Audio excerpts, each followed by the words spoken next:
দেখুন, তাজিয়া মিছিলটি যেটি সকাল 10:30টার পরে শুরু হবে এমনটি জানিয়েছেন এখানে যারা কর্তৃপক্ষ রয়েছেন তারা, এবং এই এখন পর্যন্ত সেই তাজিয়ার যে মূল আকর্ষণ সেটি কিন্তু এখনও সাজানো হয়নি, সেটি কিছুক্ষণের ভিতরে সাজানো শুরু করবেন এরকমটি আসলে জানিয়েছেন।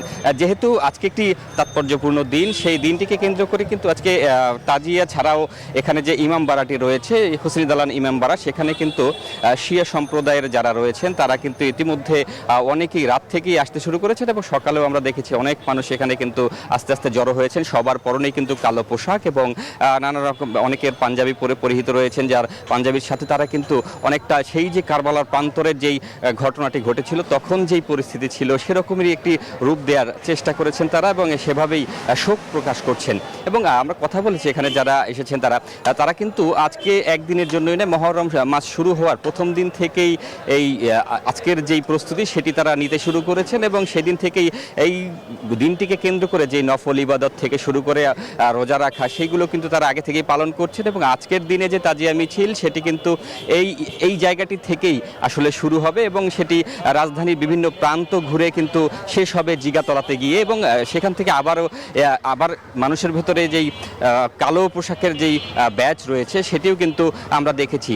এবং আরেকটি বিষয় যদি জানিয়ে রাখতে চাই সেটি হচ্ছে কারবালার প্রান্তরে ইমাম হুসেইন রাদিয়াল্লাহু সাথে যেই বিষয়টি ঘটেছে তার পরিবারের সাথে, সেটি সারা বিশ্বের মানুষের মুসলমানদের জন্যই কিন্তু আসলে একটি বেদনাদায়ক দিন, এবং সেই জিনিসটি সবাই আসলে পালন করছে। তবে এটি ভিন্নভাবে আসলে শিয়া সম্প্রদায়ের যারা রয়েছেন তারা কিন্তু পালন করে থাকেন, এবং লম্বা সময় ধরেই তারা বিভিন্ন রকম প্রস্তুতির মাধ্যমে এই দিনটিকে উদযাপন করেন, এবং আজকের পরেও কিন্তু তাদের অনেক রকম কর্মসূচি থাকবে। সেটি কিন্তু আগামী 2 মাস তারা বিভিন্ন ধরনের এই শোক প্রকাশ করবেন, এবং সেই কারণে তারা কিন্তু বিভিন্ন রকম প্রস্তুতিও নিয়ে রেখেছেন।